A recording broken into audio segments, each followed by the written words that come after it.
नमस्कार, आप देख रहे हैं जनता टीवी और मैं हूं आपके साथ मनीषा सिंह। बात करेंगे देवभूमि की। मुख्यमंत्री Pushkar Singh Dhami global investor summit में निवेशकों को आमंत्रित करने के लिए लंदन दौरे पर हैं और आपको बताना चाहेंगे कि 28 सितंबर तक मुख्यमंत्री लंदन में अलग अलग कार्यक्रमों में हिस्सा लेंगे।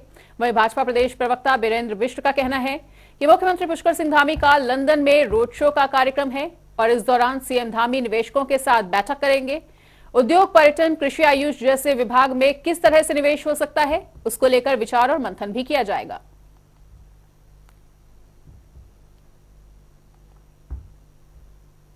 उत्तराखंड राज्य विकास की ओर अग्रसर है और राज्य में लोगों की आर्थिकी मजबूत हो, यहाँ कल कारखाने, उद्योग धंधे स्थापित हों।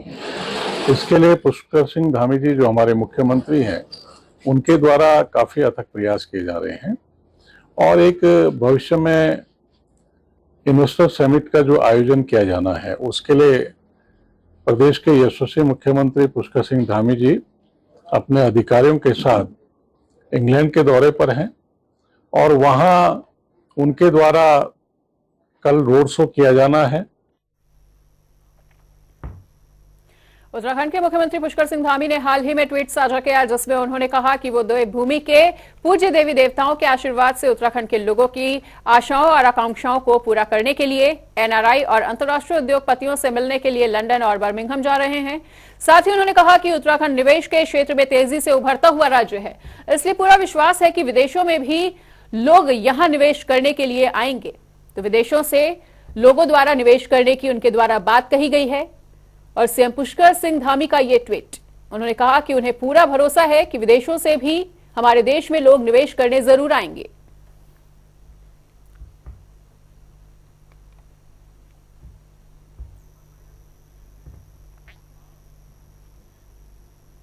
हरिद्वार में उत्तराखंड के पूर्व मुख्यमंत्री हरीश रावत एक मिलन समारोह में मुख्य अतिथि के रूप में शामिल हुए और इस दौरान उन्होंने कहा कि लोकसभा चुनाव 2024 की तैयारियों को लेकर पार्टी तैयारियों में जुटी हुई है। वहीं सनातन धर्म पर हो रहे हमलों पर हरीश रावत ने कहा कि सनातन काल आदिकाल से है और अनादिकाल तक रहेगा। जो विरोध की बातें फैलाई जा रही हैं वो सनातन का नहीं बल्कि वर्ण व्यवस्था का विरोध है। वहीं उन्होंने हरिद्वार से प्रियंका गांधी के चुनाव लड़ने की चर्चाओं पर भी खुशी जाहिर की। 24 तो अभी दूर है और फिर उसकी तैयारी का काम पार्टी को देखना है और कौन लड़ेगा इसको हाईकमांड को देखना है। तो वो मेरे हाथ की बातें नहीं है। मेरे हाथ का जो काम है वो नमस्ते वाला है, वो मैं कर रहा हूँ। जिस तरह से गठबंधन के लोग लगातार सनातन को लेकर हमला कर रहे हैं और सनातन धर्म तो आदिकाल से चला आया, अनादिकाल तक रहेगा और इसीलिए विवेकानंद जी ने कहा है कि उदारता इसकी सबसे बड़ी पहचान है। ये सबको समाहित करता है, अपने साथ जोड़ करके चलता है। असल में हमला सनातन धर्म पर नहीं हो रहा है, ये तो प्रचार किया जा रहा है। हमला हो रहा है वर्ण व्यवस्था को लेकर के, उसको लेकर के जो द्रविड़न संस्कृति है उसमें कुछ अपने सवाल हैं, वो उन सवालों को उठा रहे हैं और मैं समझता हूँ कि उसका यदि कोई छुआछूत के खिलाफ कह रहा है तो हमारे देश ने तो 1952 में छुआछूत को समाप्त कर दिया। संवैधानिक रूप से छुआछूत समाप्त है। हरिद्वार में महामंडलेश्वर रूपेंद्र प्रकाश के जन्मदिन कार्यक्रम में पूर्व मुख्यमंत्री त्रिवेंद्र सिंह रावत शामिल हुए और इस दौरान उन्होंने कहा कि उन्हें संतों का भरपूर आशीर्वाद मिल रहा है। पार्टी चुनाव के लिए पूरी तरह से तैयार है और तैयारियों में जुटी हुई है और एक बार फिर से इतिहास दोहराया जाएगा। साथ ही आगामी लोकसभा चुनाव में चुनाव लड़ने की बात पर भी त्रिवेंद्र सिंह रावत ने इनकार नहीं किया। जब इस तरह से हमारे साधु संत आगे आएंगे तो समाज उनका अनुसरण करता है, समाज उन पद चिन्हों पर चलने का काम करता है और आगे बढ़ता है। तो उन्होंने एक नया रूप प्रदान किया है अपने जन्मदिन को रूप में मनाने का। मैं उनको बहुत बधाई देता हूँ, बहुत शुभकामनाएं देता हूँ। संत हृदय नवनीत समाना, संतों का हृदय, उनका आशीर्वाद मिल रहा है, मेरे लिए इतना ही काफ़ी है। पार्टी पूरी तरह से चुनाव लड़ने के लिए तैयार है और पुराना इतिहास दोहराई। देहरादून में भाजपा अध्यक्ष महेंद्र भट्ट ने प्रेस कॉन्फ्रेंस की जिसमें उन्होंने पूर्व अध्यक्ष गणेश गोदियाल के बयान पर प्रतिक्रिया भी दी है। उन्होंने कहा कि अगर कांग्रेस राज्य के विकास को लेकर भाजपा को केशदान कर रही है तो हम इसे खुशी खुशी स्वीकार करते हैं। साथ ही उन्होंने कहा कि गणेश गोदियाल के वैदिक ज्ञान के आधार पर महिला कांग्रेस की बहनों के बाल मुंडवाने पर भी सफाई देना और कांग्रेस के पाप को धोने जैसा है। उन्होंने कहा कि नारी सम्मान का भाव है, लेकिन चौराहे पर बहनों को केश कटवाने के लिए प्रेरित करने पर वो इस श्लोक के किस संदेश का उदाहरण दे रहे हैं, ये सोचने वाला विषय है।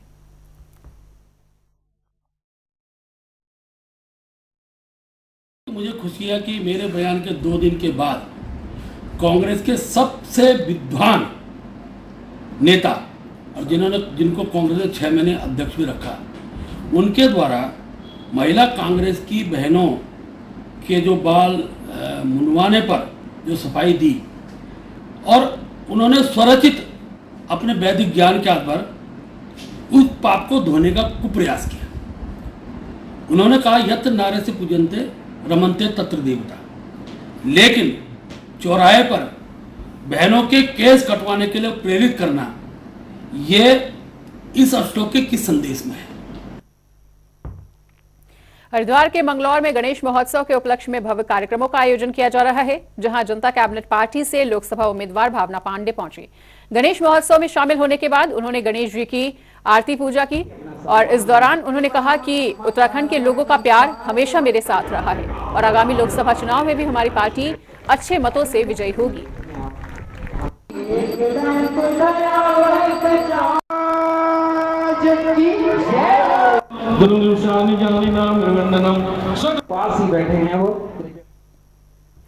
उधर देहरादून में केंद्र सरकार ने संसद में महिला आरक्षण विधेयक पास कर दिया है, लेकिन विपक्ष लगातार सरकार को इस मुद्दे पर घेरता हुआ नजर आ रहा है। ऐसे में कांग्रेस की राष्ट्रीय प्रवक्ता प्रियंका सिंह राजधानी देहरादून पहुंची और उन्होंने प्रेस कॉन्फ्रेंस के दौरान सरकार को आड़े हाथों लिया। उन्होंने कहा कि सरकार ने विधेयक जरूर पास किया है, जिसमें जो शर्तें रखी गई हैं उससे लगता है कि कभी ये विधेयक लागू नहीं हो पाएगा।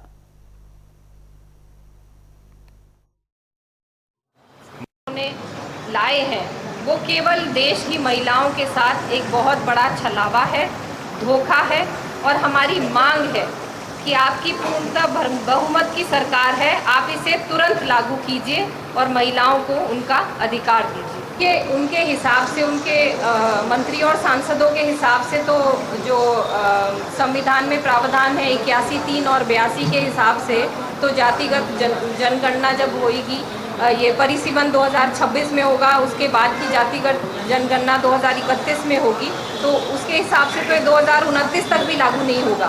तो ऐसे जो भी प्रावधान इसमें हमारी पार्टी को लगेंगे कि जो इसमें रुकावट बन रहे हैं, जो इसमें बाधा बन रहे हैं महिला आरक्षण अधिनियम में, उनमें संशोधन किया जाएगा।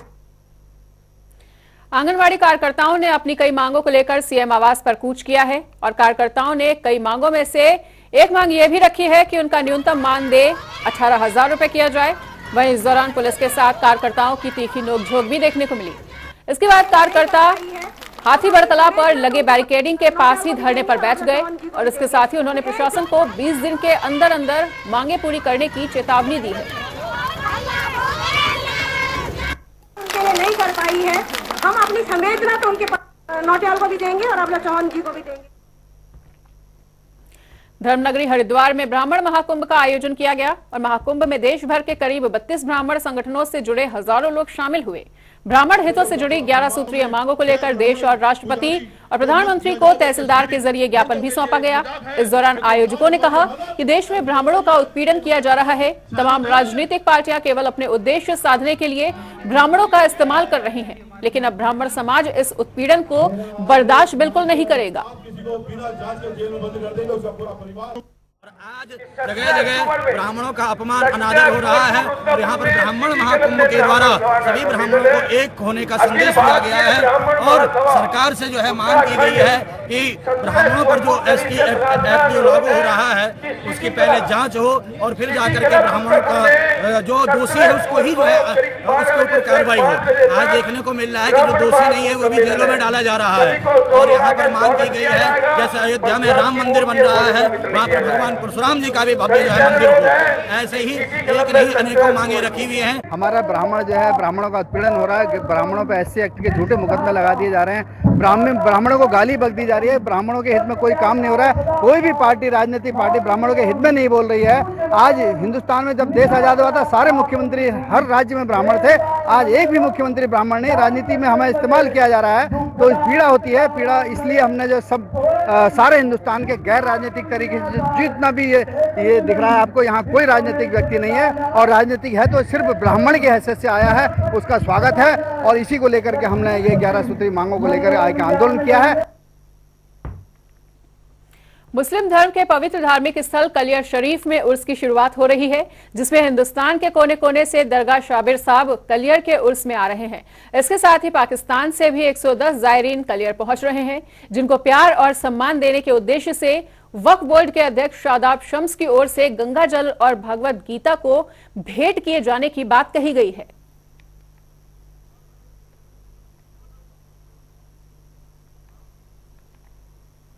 और इसी के साथ अब रुक कर लेते हैं 2 मिनट में 10 बड़ी खबरों का।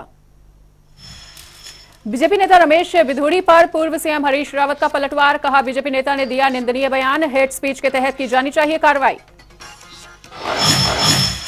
अंकिता हत्याकांड को लेकर भाजपा अध्यक्ष महेंद्र भट्ट का कांग्रेस पर पलटवार, कहा वीआईपी का नाम बताए कांग्रेस वरना बेवजह की बात करे बंद। 2024 के लोकसभा चुनाव की तैयारियां जारी, नैनीताल उधम सिंह नगर की सीट के लिए भाजपा के पूर्व विधायक राजेश शुक्ला ने पेश की दावेदारी, कहा बीजेपी हाईकमान के निराश न करने की उम्मीद। जोशीमठ को लेकर सामने आई वैज्ञानिकों की रिपोर्ट, भूधसाव के कारणों का हुआ है खुलासा, जमीन के भीतर पानी के रिसाव और चट्टानों के खिसकने को बताया जा रहा है भूधसाव का कारण। नैनीताल में भूस्खलन से 2 मंजिला मकान हुआ जमींदोज, 2 अन्य घर भी हुए हैं क्षतिग्रस्त, परिवारों से सुरक्षित स्थानों पर जाने की जा रही है अपील। नैनीताल में बढ़ा भूस्खलन का खतरा, 24 घरों पर लगाए गए हैं लाल निशान, अचानक हुई कार्रवाई से लोगों में रोष। हल्द्वानी में परिवहन विभाग आरटीओ ऑफिस लगाया जाएगा साइनेज बोर्ड, लोगों को काम के लिए नहीं भटकना पड़ेगा, वहीं जागरूक करने का किया जाएगा प्रयास। हल्द्वानी के आंचल दूध प्लांट में अमोनिया गैस का हुआ रिसाव, 8 कर्मचारी हुए घायल, आनन फानन में अस्पताल में कराया गया उन्हें भर्ती। चंपावत में प्रशासन कर रही है कार्रवाई, नशा मुक्त अभियान 2025 को सफल बनाने का कर रही है प्रयास। देहरादून में डेंगू के मिले 12 नए मरीजों को अस्पतालों में कराया गया है भर्ती, अब तक 13 लोगों की हो चुकी है मौत।